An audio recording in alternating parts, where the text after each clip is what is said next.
A paz do Senhor Jesus. Amém. A graça e a paz. Vamos lá, Josi. Prossigo para o alvo. Prossigo para o alvo. Meus irmãos, eu gosto muito de dizer, e vocês sabem disso, eu gosto muito de dizer que a fé cristã é fé de gente grande. Fé cristã é fé diferenciada. Fé cristã é fé de gente comprometida. Fé de quem se dispõe a fazer diferença. Fé cristã não é para qualquer um, não. Todo cristão, presta bem atenção no que eu vou dizer, todo cristão verdadeiro, todo cristão genuíno, todo cristão autêntico. O que significa aí dizer isso? Que Moisés não está falando do cristão meia boca. Moisés não está falando do pseudo-cristão. Moisés não está falando do transcristão. Existe transcristão. Transcristão é aquele que se faz cristão, que se diz cristão, não tem nada de cristão. Tem o dever, a responsabilidade, o compromisso, como discípulo de Jesus, de servir o reino. E quando eu falo isso de forma tão enfática, foi que Jesus que disse.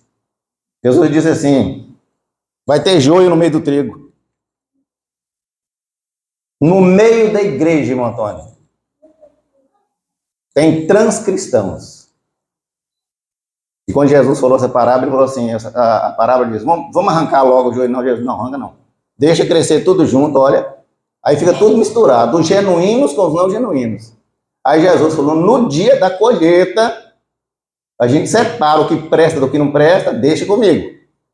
Esse que não presta, o joio, eu queimo. Queimar é o quê? Jesus foi claro. Então não adianta esses pseudo-cristãos ficarem infiltrados no meio, porque hoje está cheio de gente assim, pastores,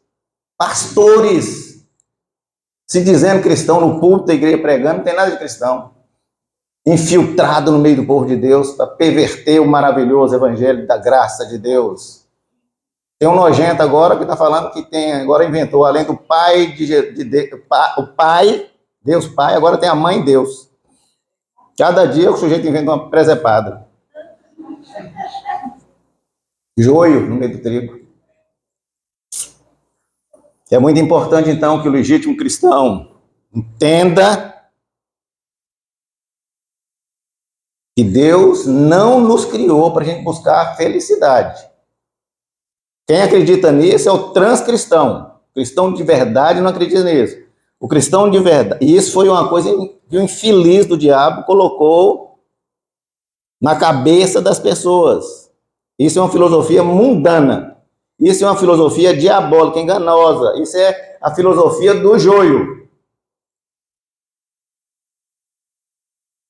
Quando aconteceu a queda, meu irmão, o pecado entrou no mundo por essa brecha. Foi assim que o tinhoso enganou os nossos pais. Lá no paraíso, nossos pais tinham tudo o que precisavam, que era necessário, tinham tudo. Aí o infusado foi lá e enganou Adão e Eva, convencendo eles que era possível ter mais. Vocês podem ter mais. Ele está escondendo o jogo de vocês, pode ter mais. Ter mais, sabe, Léo?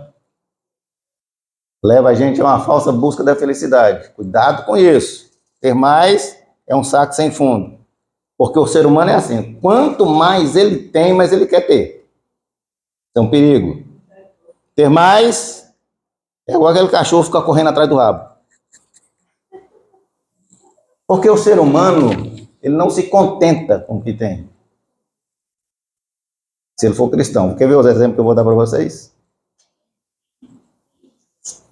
Deus dá uma pessoa, uma família bem bacana. Aí ela pega e inventa ter outra. Ou ter mais uma. Tem uns que querem ter duas. Resultado disso, mentiras, traições, dores, desgraças, consequências permanentes. As gerações futuras vão pagar o pato. Deus dá bens para as pessoas, suprir as necessidades delas. Aí a pessoa vai buscar as coisas que querem, não é que eles precisam. Resultado disso, dívidas, complicações, desassossego. Deu da pessoa um corpo funcional, bonito, funcional. Resolve o problema. Aí a pessoa vai para as clínicas cirúrgicas, que faz a cirurgia plástica, buscar um corpo perfeito. Resultado, às vezes morre lá. Olha como é que o ser humano é. Deus deu seu filho, único filho, para redimir a humanidade. E as pessoas enveredam por religiões que tiram o papel de Jesus desse papel e depositam sua confiança em ídolos. Idolatria. Resultado, perdição eterna. Deus é provedor, meus queridos irmãos, portanto, Ele supre as nossas necessidades e não nossas vaidades. Presta atenção, Deus nos dá o que nós precisamos e não o que nós queremos. Por isso, muito cuidado toda vez que você for fazer um gasto. Toda vez. Acredite no que Moisés está dizendo. Toda vez que você for gastar um dinheiro, se pergunte: eu preciso disso ou eu quero isso? Se a resposta for eu preciso, vai ser bênção. Se a resposta for eu quero, pode ter certeza que você está contemplando sua vaidade.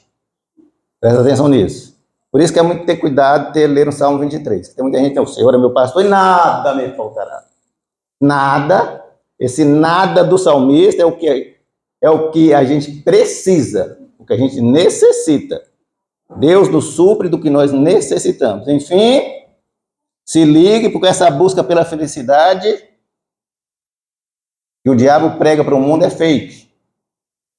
E isso leva a gente à ruína. Acredite, meus irmãos, Deus nos criou para servir. Por isso que o servir nos enche de prazer, de satisfação, bem-estar, dá sentido à vida. O servir dá felicidade. Muita gente não quer servir, sabe por quê? É simples, dá trabalho. Servir dá trabalho. É verdade isso. Mas quem é cristão raiz? Quem é cristão raiz? Quem é cristão trigo? Tem a fé baseada no Deus que é trino. Deus que é Pai, Deus que é Filho, Deus que é Espírito Santo. E esse Deus, Pai, Filho e Espírito Santo, Ele criou tudo com trabalho. Trabalho. Toda a criação foi feita através de Jesus. João 1,3 diz: todas as coisas foram feitas por intermédio dele e sem ele, nada do que foi feito se fez. Amém. E o Espírito Santo, a Bíblia fala que ele trabalha o tempo todo intercedendo por nós com gemidos inexprimíveis. Trabalha o Pai, trabalha o Filho, trabalha o Espírito Santo. Nosso Deus é um exemplo de trabalho, meus irmãos. A Bíblia diz que Deus criou tudo em 6 dias. 6 dias. E a Bíblia fala que no 7º dia ele santificou e abençoou e descansou. Isso significa que Deus chegou na segunda-feira, ou no primeiro dia, porque para nós é segunda-feira.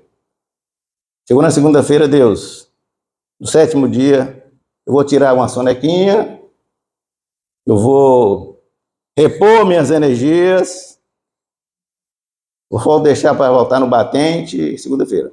É assim que funciona com Deus? Porque tem gente que fala, Deus tirou para descansar. Salmo 121 diz, Gibson, não cochila 1 segundo, não dorme 1 segundo, não descuida da sua criação 1 segundo, o guarda de Israel. É por isso que é muito importante a gente entender a linguagem bíblica da criação. Eu quero um tempinho aqui hoje para mim explicar isso para vocês. É importante, porque isso precisa estar muito claro na cabeça do cristão. Entendam isso. Eu creio na literalidade da descrição da criação de Gênesis. Literalmente o que está escrito lá. Sem arranjos mirabolantes de teólogos. Sem fantasia. Sem exegese inventada. Porque eu consigo tranquilamente conciliar a minha fé com a ciência. segundo o que está em Gênesis. E é importante que você entenda isso aqui hoje. Deixa eu explicar. A palavra dia em hebraico é a palavra Yom. Yom, esse ezinho do final é mudo. Ela tem 4 significados na Bíblia. Primeiro significado, dia em oposição à noite. Quer ver um exemplo? Gênesis 1:5. Chamou Deus de dia a luz e as trevas de noite. Presta atenção na frase. Chamou Deus a lua de dia e as trevas de noite. Então, enquanto tinha luz, era dia. Esse dia tem 24 horas? Chamou Deus a luz de dia e as trevas de noite. Esse dia pode ter 24 horas? Não, porque é só enquanto tinha luz. Então, no máximo, 12. Então, presta atenção. Primeiro, um período de tempo de no máximo 12 horas pode ser dia. É a palavra Yom. Segundo significado. O dia de 24 horas. Diz o verso em Gênesis também. Vários versos em Gênesis. O 31 diz. Houve tarde e manhã do primeiro dia. A mesma palavra. Ou seja, entardeceu, amanheceu o dia e entardeceu.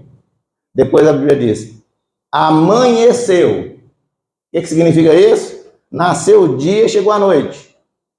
Passou a noite, chegou o dia. Quantas horas tem? Vou repetir. Nasceu o dia, chegou a noite. Passou a noite, chegou o dia. Quantas horas tem? 24 horas. Dia de 24 horas. Terceiro significado, importante para entender isso, para a gente entender a criação de Deus.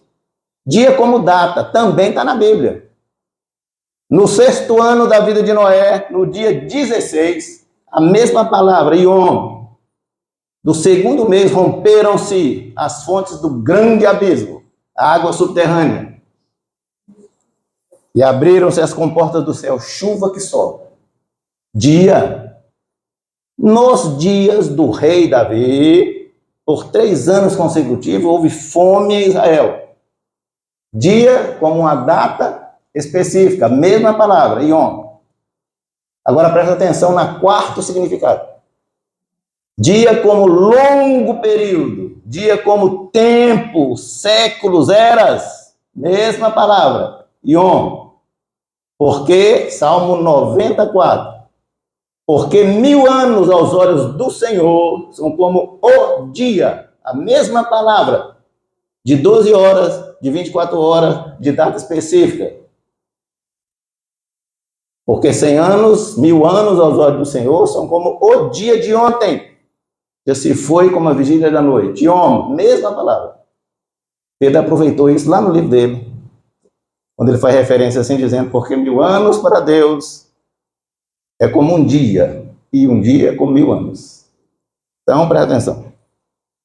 Todas essas referências de dia é a mesma palavra pelo escritor do Velho Testamento hebraico. Portanto, 6 dias da criação pode ser facilmente entendido como longos períodos ou eras. Deus pode ter criado a luz no instante, mas pode ter criado os continentes em eras. É simples ou não? É o que diz a ciência moderna. Nós tínhamos uma Pangeia e ela foi se dividindo nas eras. Tem contradição com o Gênesis de Moisés? É só a pessoa saber hebraico. Qual é a prova disso? Mas como é que você prova, Moisés? Está na Bíblia. Quer ver, irmão? Está na Bíblia? Repare uma coisa. É em todos os dias, Gibson. Da criação, todos os dias. 1º dia, 2º dia, 3º dia, 4º dia, 5º dia, 6º dia. Moisés, o escritor do Gênesis, ele termina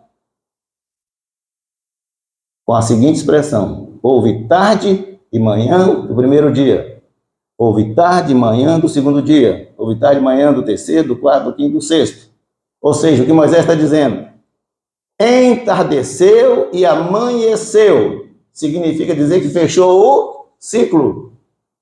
1º, 2º, 3º, 4º, 5º, 6º dia. No 7º dia, Deus descansou da obra realizada. Santificou e abençoou. Gênesis 2:3. Mas é muito importante a gente prestar atenção. Não há no sétimo dia entardecer nem amanhecer no sétimo dia, indicando que o ciclo ainda não fechou. Então, o que Moisés está nos explicando é que estamos vivendo esse período do sétimo dia, porque Deus continua trabalhando em tudo que Ele criou. Por isso, não confunda isso com evolucionismo. Isso significa que Deus está fazendo manutenção, cuidado, zelo com a sua criação. Deus criou tudo do nada na sua criação. É por isso que o salmista fala, chama o Senhor de guarda. Ele cuida, ele protege, ele assiste a sua criação. Mas chegará, meu irmão Antônio, um dia, o entardecer do sétimo dia vai chegar. E quando acontecer o entardecer desse sétimo dia, o novo céu e a nova terra acontecerá. Mas isso é assunto escatológico, não é nosso sermão. Eu só estou falando isso para a gente entender que nós temos um Deus que trabalha. Colossenses 1,17. Ele é antes de todas as coisas, e nele todas as coisas subsistem. Todas as coisas continuam, todas as coisas perduram. O Deus Criador cuida, trabalha incansavelmente por sua criação. E nós, seres humanos, somos uma obra-prima da criação. Deus tem um cuidado especial conosco. Então, Deus, na sua infinita bondade, misericórdia e graça, Ele estendeu sobre a obra-prima da criação 2 tipos de graça. A graça universal. O que é graça universal, Moisés? A graça que contempla todo ser humano, independente se ele é joio ou trigo, independente se ele é crente ou incrédulo, porque Deus dá chuva, Deus dá sol para justos e injustos, Deus dá oxigênio para todo ser humano respirar, servos e ímpios. Deus sustenta a vida de fiéis e infiéis. Sim ou não? Essa graça não exige fé, essa graça não salva. Mas tem uma graça muito especial para o trigo. É a graça especial salvífica. É a graça concedida a quem crê em Jesus. Quem são servos do reino, é a graça concedida a quem se arrepende, é a graça que justifica, que santifica, que salva, que glorifica. A graça para o trigo, porque o joio vai ser queimado. Essa graça exige, Flávia, fé. Essa graça salva, essa graça da vida eterna. Por isso que todo cristão verdadeiro, está vendo por que eu falo tanto de cristão verdadeiro? Todo cristão verdadeiro tem um desafio na jornada da vida, que é se manter focado para atingir uma meta, um objetivo, que o grande apóstolo Paulo vai chamar de alvo. Alvo. Abra sua Bíblia comigo, vamos fazer a leitura de Filipenses. Vou ler 3 versículos só. Filipenses 3. Vou ler 3 versículos. 12, 13 e 14. Se eu pudesse pular o 13, eu pularia, mas eu não posso, irmão Antônio. Então, fazer o quê? Está aqui. Filipenses 3.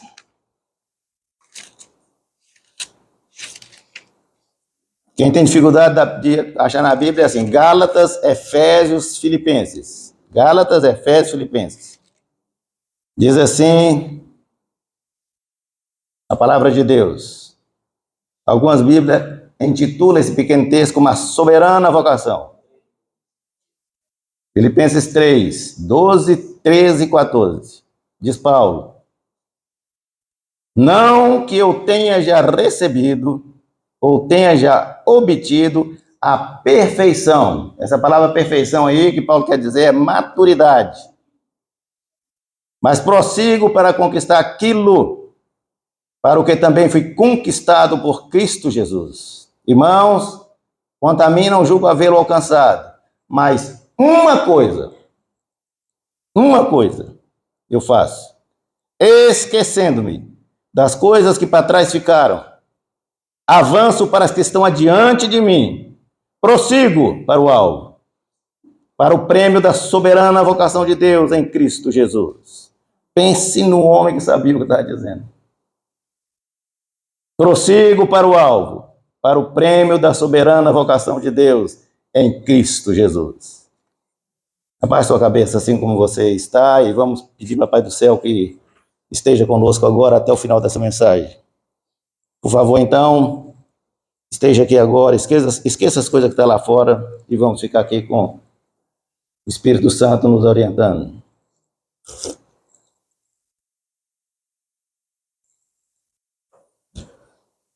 Eterno, soberano Deus Criador, obrigado, Pai, por ter deixado sua inerrante palavra através de homens errantes, é verdade. Mas eles foram inspirados pelo Teu Espírito Santo. Espírito Santo querido, inspirador, visite nossas almas nessa manhã, Senhor, e fale o que precisamos ouvir, só o que precisamos ouvir. Me use bondosamente como mero instrumento, transmissor de sua preciosíssima mensagem. Nos cure nessa manhã, Senhor Deus, de tudo que precisamos ser curados, seja essas doenças espirituais, psicológicas e somáticas. Nos cure nessa manhã, Senhor Deus, em nome de Jesus. Meus queridos irmãos, Paulo escreve essa carta à igreja de Filipos por volta do ano 61 depois de Cristo. A igreja de Filipos era uma igreja muito especial para Paulo. E Paulo era muito especial para eles. Era uma coisa muito interessante, era uma sinergia muito interessante. Essa igreja de Filipos, ela foi fundada na segunda viagem missionária e a primeira igreja na Europa. Primeira igreja na Europa. Filipos hoje é uma cidade na Grécia, chamada Kavala. Cidade que até hoje é turística, na Grécia. Paulo está preso em Roma. Já se passaram, desde aquela convenção na estrada de Damasco, quase 30 anos. E Paulo agora está preso. Ou seja, Paulo já tinha uma boa caminhada com Jesus, passando por muitos aperreios. Conforme diz o nordestino. Aperreios. Ele está preso, mas escreve uma carta chamada Carta da Alegria. Filipenses é a carta da alegria. Nessa carta, Paulo fala de alegria, de celebração, de júbilo, 16 vezes. Uma carta pequenininha. E ele fala 16 vezes. Presta atenção nisso. O cara está preso, privado de liberdade, mas o satisfatômetro dele, satisfatômetro é medidor de satisfação. É uma palavra que eu inventei. Está topado. Topado lá. Topado também é uma palavra nordestina, né? Não sei o que, está tão bom que está topado, né, irmão? Quase 30 anos de vida dedicada ao reino, vivendo por Jesus, inundado da virtude do Espírito Santo, alegria. Olha que coisa maravilhosa. Exultante com sua vocação. E ele enfatiza no verso 12: ainda não alcancei a perfeição. Ele está dizendo, 30 anos de evangelho, ainda não alcancei a maturidade cristã. Ó, ixi, eu estou lascado. Você também, irmão Antônio. Você também, Léo. Qual é, Léo? Júnior, 30 anos de Paulo, e ele falou que estava a caminho da maturidade. E nós, Júnior? Sua graça, né, Júnior? E ele dizia assim, eu prossigo para o alvo, para conquistar o prêmio, porque já fui conquistado por Jesus. E acrescenta, para isso eu faço uma coisa. Olha o que ele está dizendo, eu faço. Ele não está dizendo assim, vai cair do céu para mim, não. Eu faço. Faço uma coisa com duas posturas. Eu tomo uma decisão e faço duas ações. Uma atitude, duas posturas. Atitude e decisão que Paulo toma. Prosseguir, não se acomodar, não se mobilizar. Ações que Paulo decide. Esquecer o que ficou para trás. Avançar para diante. Percebeu como é que num ato só ele faz 3 coisas? Prossigo, esqueço o que está para trás, avanço para diante. Atitude, não ficar passivo no presente. Ação, relevar o passado, prosseguir para o futuro. Lembre-se, o cara está preso, falando de avançar para o futuro. Lembre-se, mas nos ensinando nesse pequeno trecho que o passado não pode nos aprisionar e o futuro não pode nos intimidar. Que coisa linda. Crente verdadeiro, crente genuíno, crente autêntico, crente trigo, não vive preso ao passado, não teme o futuro. Por quê? Porque ele crê no Deus que criou o tempo, o Deus que é atemporal. Olha que coisa linda.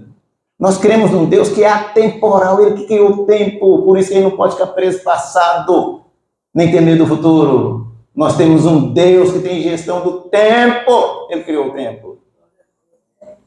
E Paulo fala assim, ainda não chegou o momento de eu dizer, combati o bom combate, acabei a carreira, guardei a fé. Ainda não chegou o momento, agora é a hora de eu prosseguir para o alvo, para o objetivo, para a meta, porque eu tenho um propósito. Lembre, o cara está preso.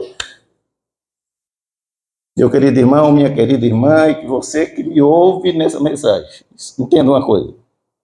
Eu não sei qual é o momento que você vive. Deus sabe. Eu não sei quais são os desafios seus, sabe, Gibson? Josiane, eu não sei quais são suas lutas, eu tenho noção. Carlinhos, eu não sei, meu irmão, quais são suas adversidades, não sei, realmente não sei. Mas eu sei de uma coisa com certeza, seja qual for o problema, Deus é infinitamente maior que ele. Tenho certeza disso. Sabe por que eu falo isso? Porque ele é o criador do universo. Ele é o criador do tempo. Ele é grande. Por maior que seja a sua aflição, quem está em Cristo pode aliviar nele toda e qualquer carga, porque ele pode e quer aliviar. Isso é a beleza do cristianismo. A gente tem quem despejar nossas aflições. Paulo está preso, privado de liberdade, privado de se movimentar, mas nada o impede de servir ao reino de Deus. Aí ele escreve aos crentes de Filipos, e para nós hoje, a importância de prosseguir para o alvo. Diz Paulo, esqueça o passado. Será que o apóstolo está falando de amnésia, irmão Antônio? Tem uma amnésia?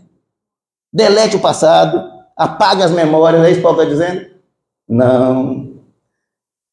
Por que não? Porque Paulo era muito sensato, Paulo era muito inspirado para dizer uma bobagem dessa. É muito importante entender. Quando a gente vai lá no grego, que foi a língua do Novo Testamento, a palavra é um palavrão, Flávio.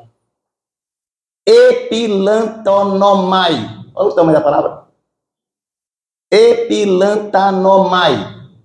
Paulo vai buscar uma palavra específica para dizer o seguinte: ignore o passado, desconsidere o passado, releve, despreze, deixe para lá. Se fosse hoje, Paulo escrever, desconecte do passado. Essa palavra, meu irmão, é usada só 2 vezes no Novo Testamento. Só 2 grandes homens de Deus usou, Paulo e Lucas. Paulo, judeu, e Lucas, gentil. Irmão Antônio, uma curiosidade. A Bíblia toda, irmão Antônio, foi escrita por judeus. Toda. Velho Testamento, todos os autores da Bíblia são judeus. Novo Testamento, todos são judeus. Com exceção de um, Lucas era grego. Só Lucas. E ele fala aqui, Paulo fala nesse texto, e Lucas também fala lá no livro dele, 12:6, Deus não ignora. É a palavra epilantanomai. Deus não despreza, Deus não desconsidera nem os passarinhos. Como é que ele vai desconsiderar a gente? Olha a grandeza dessa palavra. Paulo está nos instruindo, falando o seguinte: não fique preso, apegado ao passado. Importante, seja ele bom, seja ruim. Passado é passado. É importante não viver no passado. Sabe por quê? Porque a nossa tendência é reviver as coisas boas, sim ou não? E desprezar as ruins. Agora, é muito importante entender uma coisa. É muito grande a diferença de você trazer à memória o que nos traz esperança. Isso é recomendado da Bíblia por Jeremias. Quero trazer à memória o que me traz esperança. Trazer à memória é uma coisa, querer ficar revivendo o passado é outra. Não vivo no saudosismo. Não vivo no saudosismo. Nostalgia. Quem já não escutou uma pessoa dizer assim, na minha época, não é? No meu tempo, Gibson esses dias mandou para mim um WhatsApp.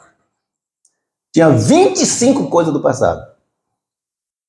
Mas Gibson não estava fazendo propaganda disso, não. Ele estava falando o seguinte, o que nós já estávamos entendendo é o seguinte, olha como é que as coisas no passado eram. Por exemplo, olha como é que Josiano penteava o cabelo. E Manceia, olha como é que era. Olha Toninho. Tá vendo como é que Toninho tinha um Black Power? Pastor Estácio já teve o cabelo daquele jeito ali, ó. Tá vendo? Vocês acreditam que Toninho já teve o cabelo daquele jeito? Pergunta pra você se ele não já teve.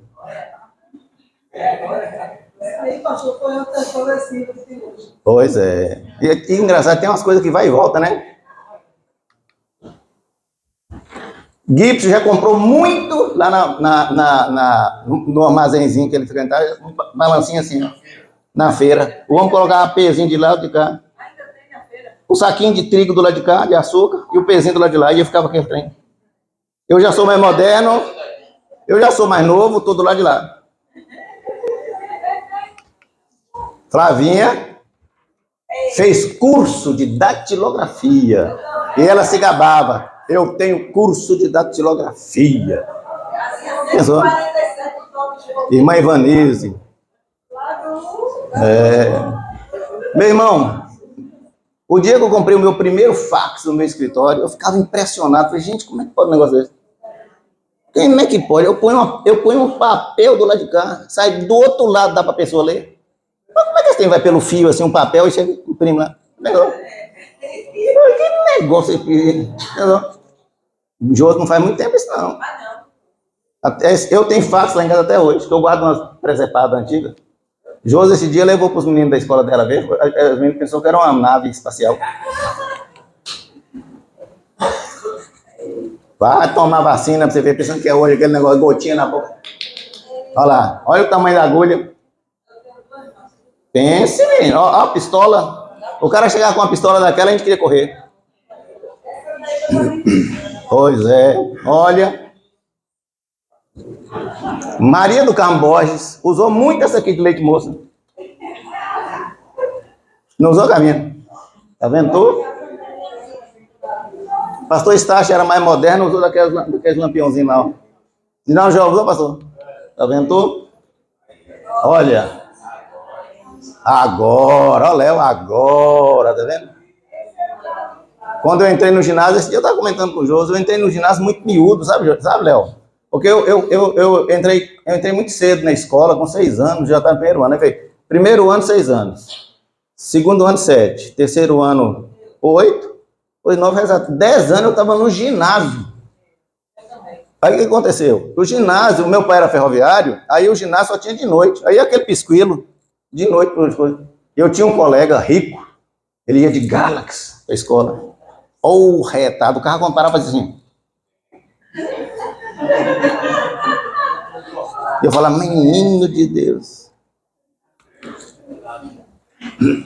E quando chegava uma missiva, a gente tava com pressa, mandava um telegrama. Tinha que poupar as palavras, Antônio. Estou vivo.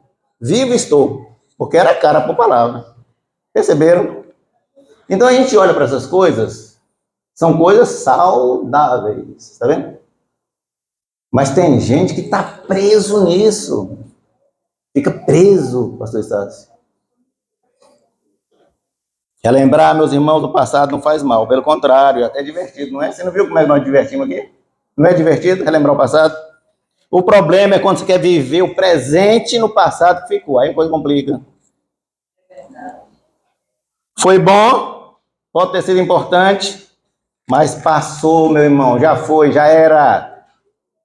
Então é importante entender o seguinte. Entenda bem o que Moisés vai dizer.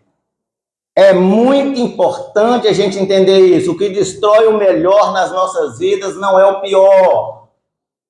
Entenda isso. O que destrói o melhor na nossa vida não é o pior, é o bom. O bom, ele impede o melhor acontecer. Sabe por quê? Porque tem tendência de acomodar no bom. Então o melhor não vai vir. O pior precisa ser substituído pelo menos ruim. Né? Mas o melhor só acontece se o bom der espaço. Acomodar-se no bom, você impede o melhor acontecer. Quer ver exemplos? Por isso não se acomode. Ah, mas eu tenho um bom casamento. Melhore seu casamento. Meu casamento tá bom. Melhore. Eu tenho um bom conhecimento. Melhore seu conhecimento. Ah, eu tenho uma boa administração financeira sobre o que eu ganho. Melhore. Porque você vai ser um bom investidor se você melhorar. Você tem uma boa vida espiritual. Melhore e aperfeiçoe. Ore mais. Medite mais na palavra de Deus. Sirva mais o reino. Evangelize mais. Seja mais grato. E existe espaço para melhora. Eu, de vez em quando, me dá saudade da África. Estou confessando. Saudade. Experiências vivenciadas maravilhosas.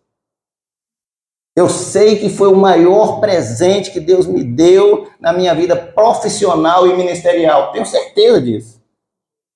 Foi um período, meus irmãos, que eu cresci cada ano. Eu falo na proporção de 1 para 10.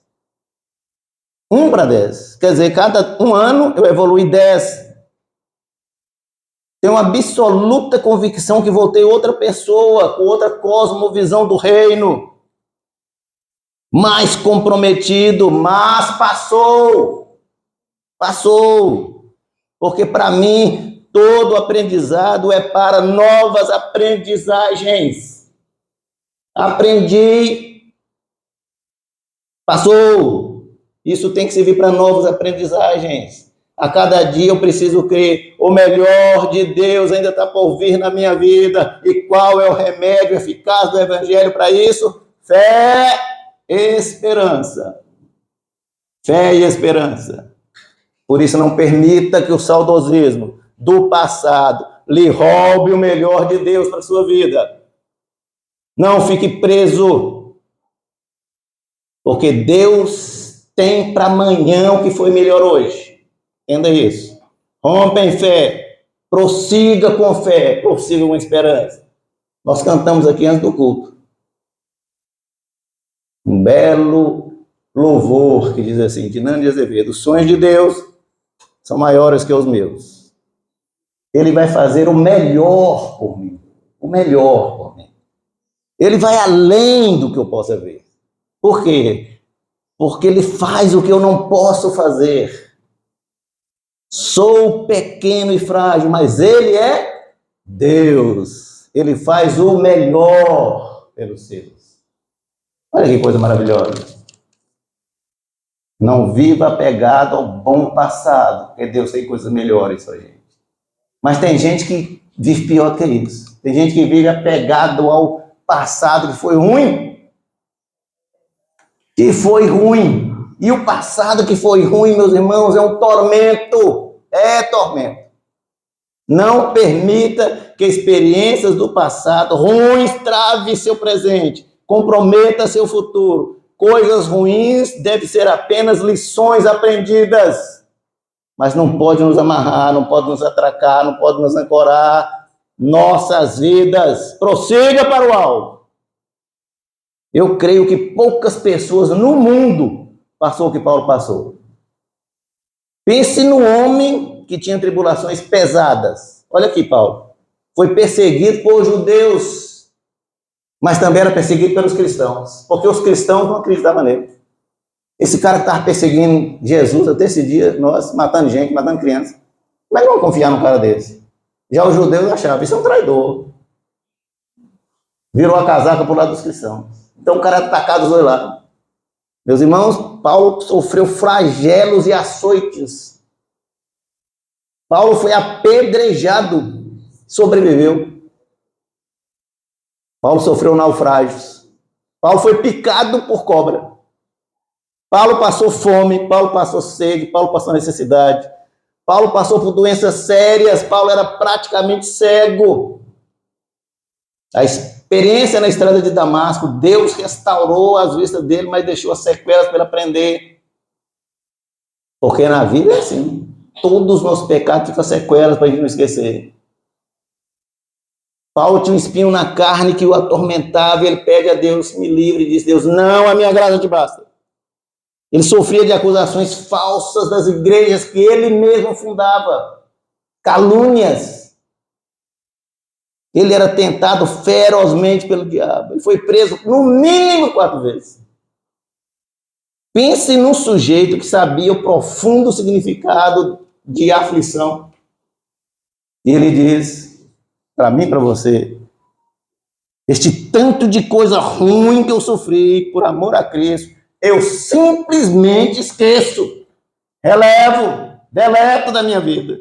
Não permito que fique me atormentando, não permito que roube minha alegria. Irmã Carminha, imagina se Paulo ficasse preso ao passado dele como perseguidor dos cristãos. Já pensou se ele poderia ter feito o que fez? Por isso ele diz, eu prossigo para o alvo, a minha meta está adiante, o prêmio me espera. Quantas e quantas histórias, meus irmãos, nós temos de pessoas que testemunham de sofrimentos atrozes que passaram, mas que foram transformadas em triunfos no futuro, sim ou não? Eu vou abrir uma exceção hoje aqui de uma coisa. Eu aqui, e isso é muito raro eu fazer, viu? Eu às vezes conto episódios que aconteceram na minha vida. Episódios. Mas eu acho que é muito complicado o pregador dar testemunho de coisas da vida dele, sabe? Porque fica parecendo um cara que está se colocando acima do que é. É complicado isso, né? Se amostrando, é complicado. Então eu gosto, eu tenho muita preocupação com isso. Eu quero pedir permissão suas para dar um testemunho. Eu vou fazer isso com muito temor, mas eu vou fazer hoje. Meus irmãos, no início dos anos 2000, eu precisei tomar uma decisão muito séria na minha vida. Ia mudar definitivamente minha vida. Eu precisava mudar de Minas Gerais para Pernambuco. Por motivos que eram estritamente particulares, pessoais. Eu não estava fugindo, não. Eu não tinha feito nada errado lá, não. Pode acreditar. A Polícia Federal não estava atrás de mim, não. Porque tem gente que pensa assim, como eu não gosto de tirar retrato, esse cara aprontou alguma coisa lá em Minas, agora está aqui. Mas não foi isso, não. Meu irmão, foi uma decisão super difícil que eu tinha que tomar.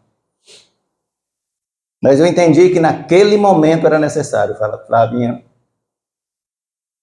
Em Minas, Flávio, eu estava na minha zona de conforto. Muito conforto. Bem sucedido profissionalmente, Flávia, bem sucedido financeiramente, próximo dos meus familiares queridos, rodeado de amigos, muito amigos. Às vezes eu andava na rua com meus filhos e falava, pai, pelo amor de Deus, vamos embora, porque para um, para outro. Por que você, pai, me falar, pai, você podia candidatar a vereador, você prestigiado na sociedade, engajado no reino, enfim, o que os pentecostais vai chamar com muita prosperidade. Recife representava o contrário. Recomeçar. Recomeçar na vida profissional. Sem conhecer quase ninguém. Deixar meus pais idosos, que eu amava profundamente. Era doloroso separar de meus pais. Idosos. Ficar 2.000 quilômetros deles. Deixei toda a parentela. nenhum parente aqui. Refazer toda a minha rede de amizade. Aqui eu não tinha chance nenhuma para candidatar a ser vereador. Meus irmãos, se preocupar com a adaptação de meus filhos, crianças pequenas, miudinhas, a uma cultura diferente, costume diferente.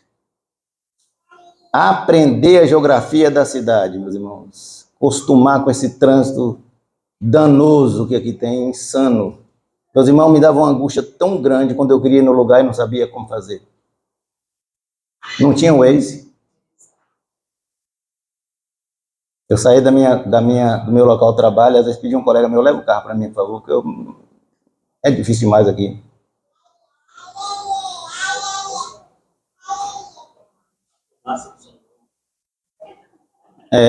O Waze começou em 2013, né? Nessa época, enfim, eu diria o seguinte, foi mudar do vinho para a água, Flávio.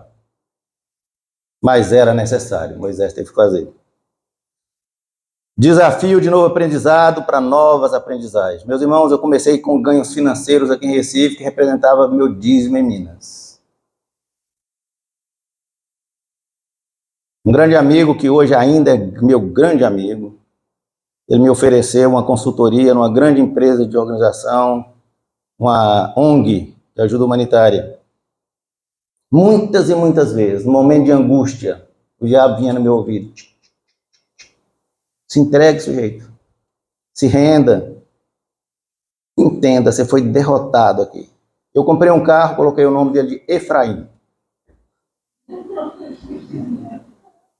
Que representava assim. Sabe o que significa Efraim, Mari?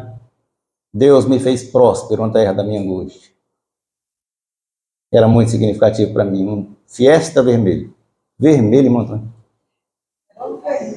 Pensou? Se entrega, Moisés, se renda, se convença. Um dia eu estava com o braço quebrado. Fui colocar água no bebedouro, a água caiu no chão, esparramou no apartamento assim, aquela confusão. Falei, meu Deus. Tinha 30 empregados na empresa. Agora eu estou aqui tentando colocar uma água com o braço quebrado no bebedouro. Era angústia, Flávio. E o diabo falando na minha cabeça, você está derrotado, cara. E eu respondia com ousadia, com a intrepidez, com a firmeza, com a segurança, Gibbs. Paulina, o jogo estava no primeiro tempo, enfusado. Ainda não terminou o primeiro tempo, e se terminar o primeiro tempo com você na frente, tem um segundo tempo. Entenda, se no segundo tempo você ainda estiver na frente, tem a prorrogação. E se na prorrogação você estiver na frente, tem os pênaltis ainda. Por isso não cante vitória antes de terminar. O jogo não terminou. Eu sei em quem tenho crido, e Ele renova minhas forças. E saiba, infusado, entenda, nada, absolutamente nada, pode me separar do amor de Deus que está em Cristo Jesus, autor, consumador da minha fé. Ele é o meu refúgio, segurança, fortaleza. Vaze, maldito. Vaze daqui. Mas é assim, Manseia, ele é nojento, ele volta, toda hora ele volta. E ele fica procurando as brechas da fraqueza da gente, sabe?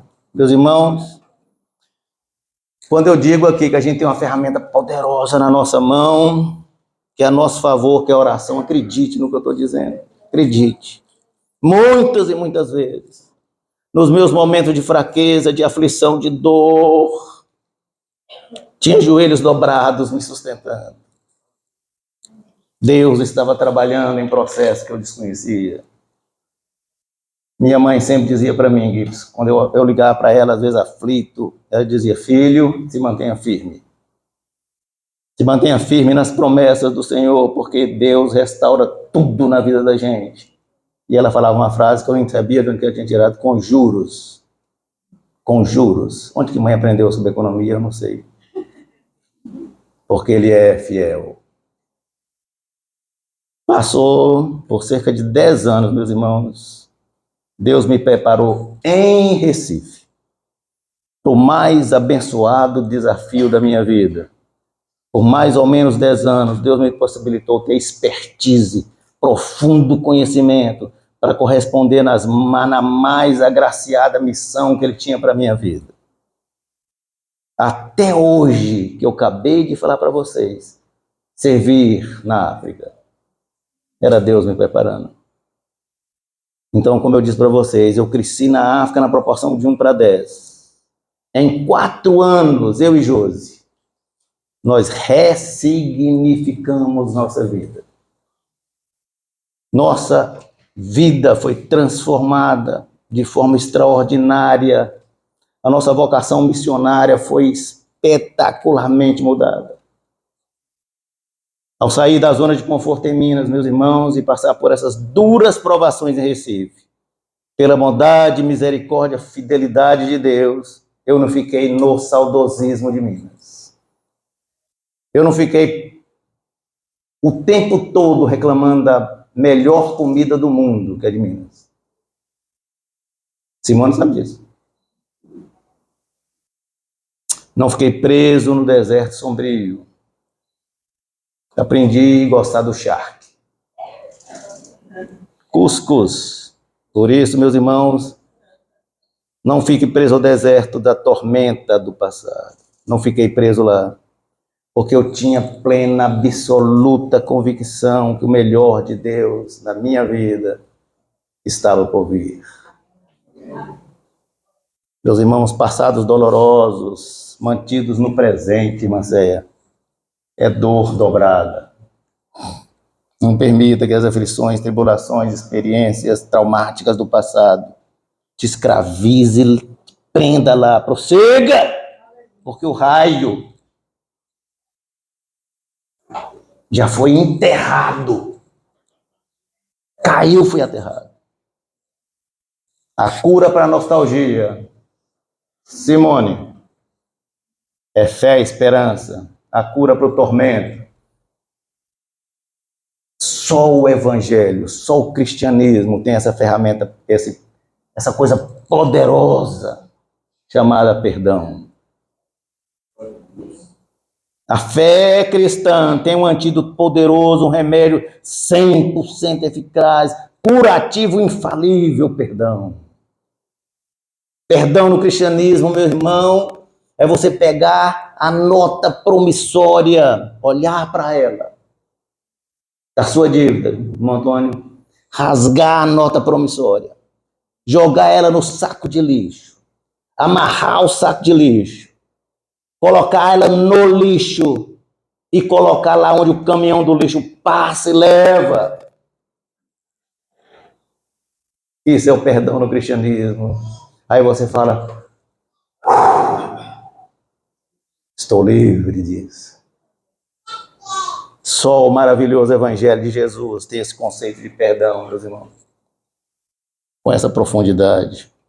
É por isso que o Tiago diz, a misericórdia triunfa sobre a justiça. A misericórdia de Deus não para, o evangelho não fala que é fácil. Não é fácil, Flávio. Mas ele fala que é necessário. Nós sabemos que existem experiências na nossa vida, sabe, Manceia, traumáticas, profundamente marcantes em nossa vida. Mas não existe nada maior que Deus, o Criador do universo. Nada maior que Deus. Quando o trauma é carregado de culpa e vergonha, aí a coisa complica mais. Viu, Mari? Aí o perdão, Mari, precisa ser em dose dupla. Esse dia eu estava escutando um programa de televisão, um programa desse que as pessoas vão lá para ser consertadas, que o programa famoso, os médicos especialistas, eles enfrentam desafios gigantescos de tentar fazer correções plásticas em pessoas que foram desfiguradas, mutiladas de várias formas. Aí apareceu uma senhora que ela tinha 20 anos, que ela teve o rosto dela totalmente deformado, com um acidente de carro.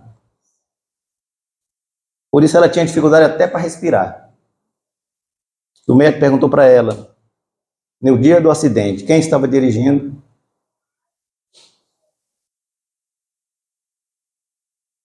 Aí ela falou, eu mesmo, doutor, eu estava no volante. Aí ele perguntou, você tinha bebido? Ela desabou no choro. Ela disse, chorando copiosamente, eu não consigo me perdoar com o que eu fiz comigo mesma. Quando eu olho no espelho todo dia, eu tenho profunda vergonha do que eu vejo, do que eu fiz comigo mesmo. Culpa somada com vergonha. Dor somada que só o perdão é capaz de curar. Se a culpa e a vergonha corrói sua alma, preste atenção, uma coisa muito importante. A falta do perdão envenena a gente.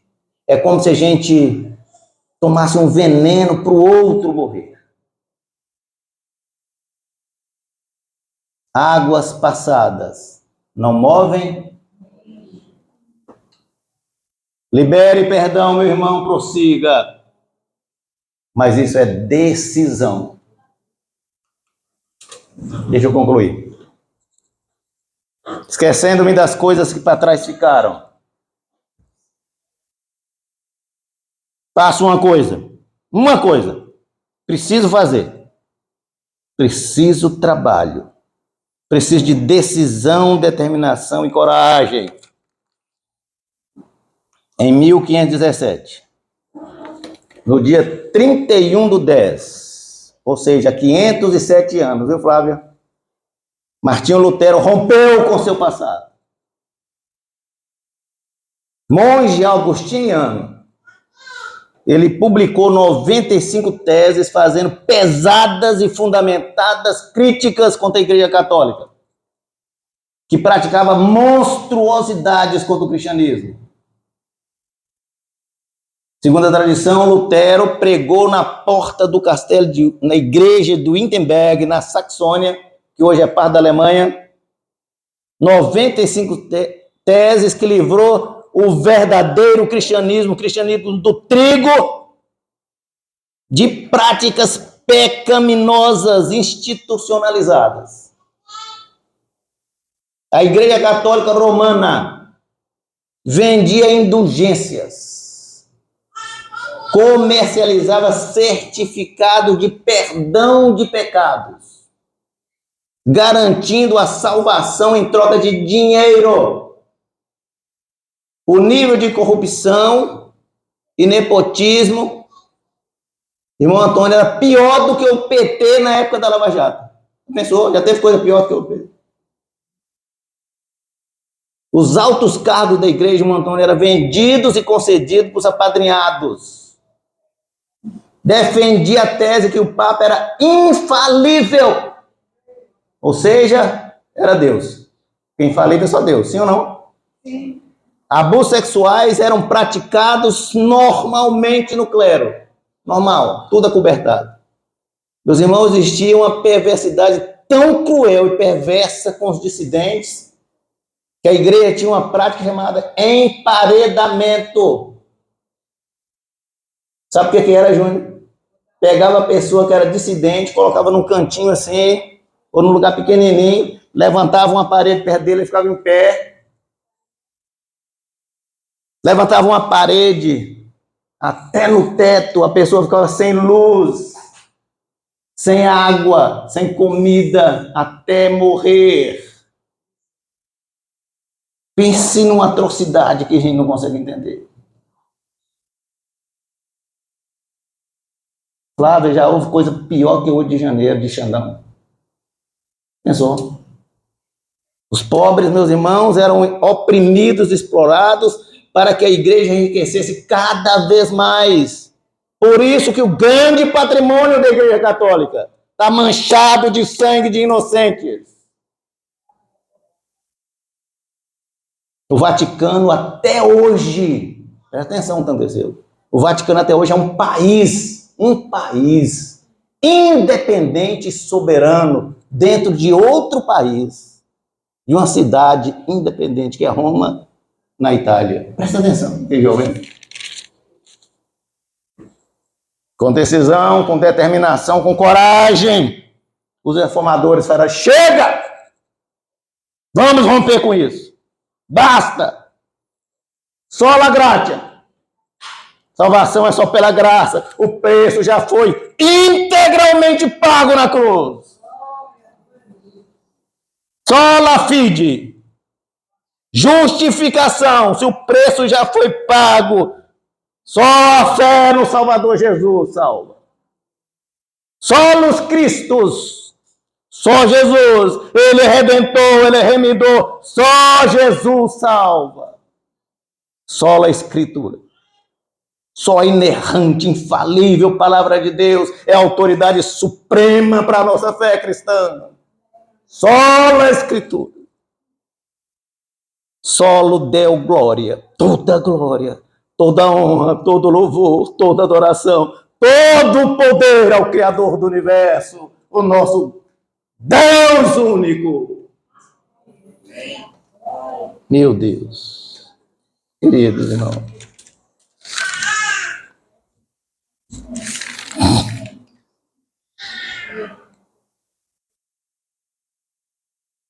Meus queridos, Paulo, depois de 30 anos,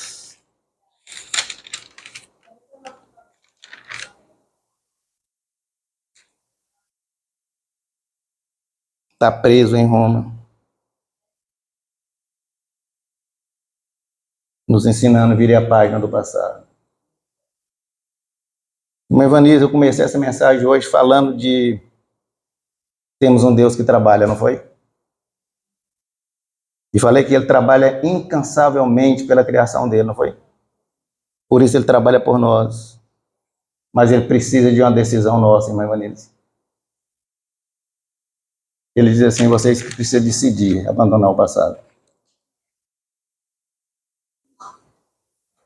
E o cara preso na cadeia, sem perspectiva, ele diz assim, confinado numa cela, em Roma, ele nos ensina: não permita que coisas do passado te prendam numa situação pior que a minha aqui na cadeia. Olha o cara preso falando: esqueça o passado. Prossiga, se liberte, avance, porque tem um alvo, uma meta, um objetivo que precisa ser alcançado para a gente alcançar o prêmio prometido. Paulo usa a palavra grega escopo. Até hoje essa palavra é aportuguesada. Para falar o que é alvo, sentido de enfatizar uma linha de chegada. Então nós estamos numa corrida, meus irmãos, numa corrida.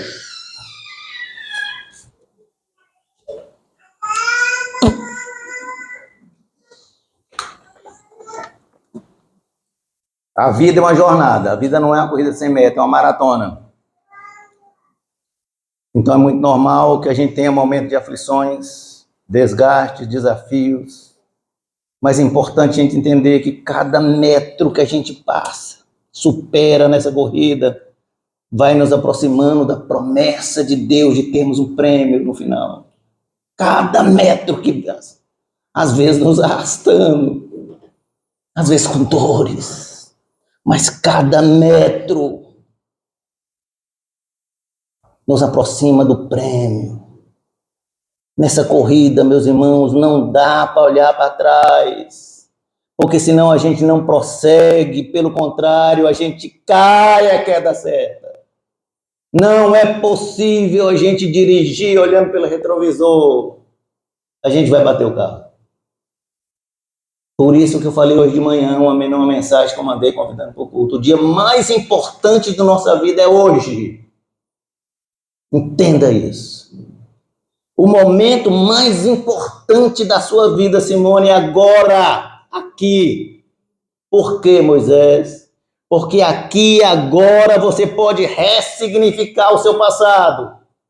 Aqui, agora, você pode nortear o seu futuro. É aqui, agora, é hoje. Cristo um dia libertou Paulo, o mais vil, perverso, infame perseguidor dos cristãos. Ele se tornou apóstolo da graça. O empenho de Paulo, a dedicação dele, o trabalho, o amor a Cristo, foi que possibilitou esse maravilhoso evangelho chegar a nós hoje. Que coisa maravilhosa. Liberto do passado, o apóstolo da graça, agora sim ele diz: finalzinho da vida, combati o bom combate, acabei a carreira, guardei a fé. Coroa da justiça prometida a esses, com absoluta certeza eu posso afirmar, meus irmãos, com absoluta certeza, Paulo recebeu o prêmio reservado a todos que permanecem fiéis, rompendo em fé a maravilhosa coroa da vida eterna. O Deus de Paulo é o mesmo Deus de Lutero. O Deus de Paulo é o mesmo Deus dos reformadores. O Deus de Paulo é o mesmo Deus de Simone, é o mesmo Deus de Vanise, o mesmo Deus de Estácio, o mesmo Deus de Leandro, o mesmo Deus de Moisés. Ele quer e ele pode nos libertar de tudo que nos prende. Tudo que nos prende. Porque o evangelho é libertador. Nada pode separar do amor, não pode nos separar do amor de Deus, revelado em Cristo Jesus. Nada, meus irmãos. O preço da nossa libertação já foi integralmente pago na cruz. Totalmente pago. É por isso que quem está em Jesus, quem é trigo não joio, pode dizer com absoluta convicção: decido prosseguir para o alvo, rompendo em fé, perdoado pelo sangue do Cordeiro de Deus. E faço isso hoje. Amém.